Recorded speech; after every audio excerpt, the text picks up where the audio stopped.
Okay, so if you're trying to lose weight and you feel like you're starving yourself and you're getting nowhere, then you need to pay attention to this podcast. Introducing the Paramena Bliss Podcast, a show dedicated to unraveling the mysteries of achieving optimal health naturally as you transition into perimenopause and menopause. Get ready to join your host, Dr. Seth Yates, an experienced naturopathic doctor, acupuncturist, and kinesiologist, as he shares his wealth of knowledge acquired from over 40,000 patient visits and 15 years in working with perimenopausal females. Welcome to the Paramena Bliss Podcast. Hey, I'm Doc Yates. Welcome to the Paramena Bliss Podcast. And today I want to talk about what are you supposed to do if you're trying to lose weight, you've put yourself on a diet, and you feel like you're starving, but you're not actually getting anywhere. Typically speaking, a lot of times from a conventional standpoint, if you go to a medical doctor, they're often just going to give you medications. Like, oh, these medications will reduce your appetite so you won't feel so hungry, or they may reduce your absorption, so they can use things like Ozempic. Or another classic kind of piece of wisdom people will say is, well, you know what? You actually, to lose weight, you need to eat more. And while maybe that's true if you're a really active male in your 20s, if you're a female and you're in perimenopause, like most of my listeners are on the Paramena Bliss podcast, and you don't have a job that's extremely active, like you have a desk job like most people, eating more is going to make you gain more. It's not going to work. It never works. I've had many patients who've come in who've tried that. It does not work. You would need to eat differently. That's what we want to talk about.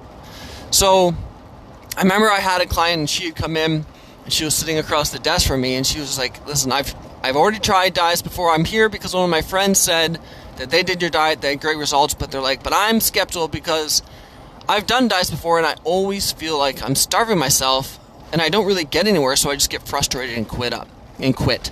So I want to talk about 5 important points that you need to consider when you're on a diet and if you're getting these feelings like you're starving. So how do we deal with that? All right, point number 1. If you feel like you're starving and you're on a diet, in the first 3 to 5 days as your body's transitioning into burning fat, losing weight, and as your stomach is shrinking, sometimes you can get these sensations. So the first thing to realize is that is not uncommon in the very short term, which means point number 2, what you want to do during this time is make sure that you're drinking a lot more water. Now, I don't run a weight loss program where I feel that I want to overhydrate people, and that's something you have to be careful with. Some people don't realize this. Too much water can be bad. Too much of anything, other than love, can be bad. So, I know people that have been hospitalized from overhydrating themselves, which leads to electrolyte imbalances. You do not want to get in that situation. But you do want to make sure that if you're someone who doesn't drink much water, drink more water. You're going to aim, generally speaking, for that 2 to 2.5 liters per day while you're trying to lose weight, which is really just that standard 8 to 10 glasses of water per day. The next thing you want to do is you can add more veggies at the same time. So these are basically just fillers, because you have to realize that part of the initial hunger is not hunger, it's habit.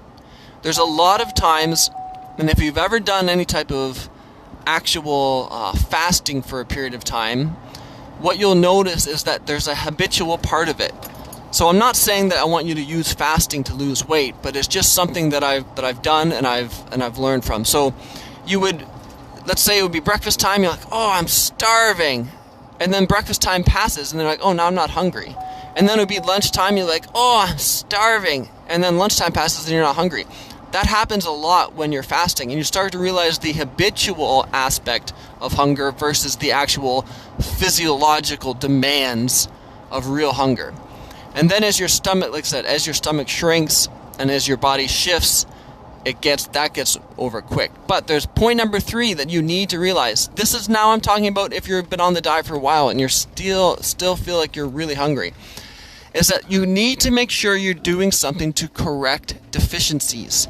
Part of hunger is because your body is lacking something, and that's cravings. So if your body's getting a lot of cravings, it's because you're lacking something. So what we do is that we use a smoothie to replace people's breakfast that is not just a protein smoothie, but there's a lot of electrolytes, there's a lot of individual amino acids and vitamins and herbal extracts, so that we can make sure that if we get those going and the right B vitamins going, that will correct those deficiencies with the right minerals, the right vitamins, the right aminos, and you will see those cravings go away, especially if you're seeing people getting a lot of cravings for sugars and carbohydrates. The next thing is that rather than just counting calories, I really don't like people counting calories, as an example I gave with the patient above. So rather than thinking about how much you're eating, you want to focus on what you're eating. So you need to make sure that you're getting adequate protein and adequate healthy fats. These are building blocks that your body needs on a regular basis. You have to get the protein, you have to get the healthy fats.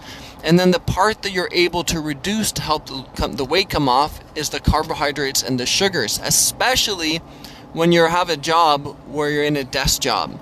Now, that works for the vast majority of people. However, if you're also someone who's, say, training for where it's more of a high intensity like if you're a long distance like 5K runner, or if you're doing fitness classes that are high intensity but they last longer than 30 minutes, the lower sugar approach will not work as well. But for the most people, if you're doing weight training, you're doing some cardio, you're going for walks, you're doing yoga, cutting back on the carbohydrates and sugars is the best way, because it's the fats and proteins that you do not want to reduce, because you do not want to lose muscle mass, and that your body and brain need these healthy fats. Okay, point number 5. If you feel like you're starving while you're trying to lose weight, correct the other imbalances in your body, and then you won't need to be so restrictive in the diet. So when you correct your hormones, it's not as difficult to lose weight. You don't need to be as restrictive. If you correct the other factors that we've talked about that can play a role in your ability to lose weight, you won't need to be restrictive. For instance, make sure that you're having regular bowel movements. Make sure that you're not overly stressed. Make sure that you're having good sleep, getting exercise, all of these things, and make sure your thyroid is functioning well, because if those things are out of balance, and that's a massive part of the programs that we run, is to make sure that everything is in check so that you actually get the results from doing the diet changes. You literally could be starving yourself, and if those things are out of balance, you're not going to see the results. So you have to make sure that these 5 things that we've discussed are all in check. And if that's the case, you will notice that you can do the diet, you will not be feeling so hungry, you will not feel like you're starving, and you will be getting results. So, with all that said, this is Doc Yates. I hope this information was helpful, and I am signing off. Thank you for tuning in to the Paramena Bliss podcast. Don't forget to hit the subscribe button and visit paramenobliss.com for more valuable information on how you can thrive during your transition through perimenopause. Join our community of like-minded women who are dedicated to achieving optimal health naturally, and stay up to date with the latest tips, tricks, and advice from Dr. Seth Yates. And we'll catch you on the next episode of the Paramena Bliss podcast.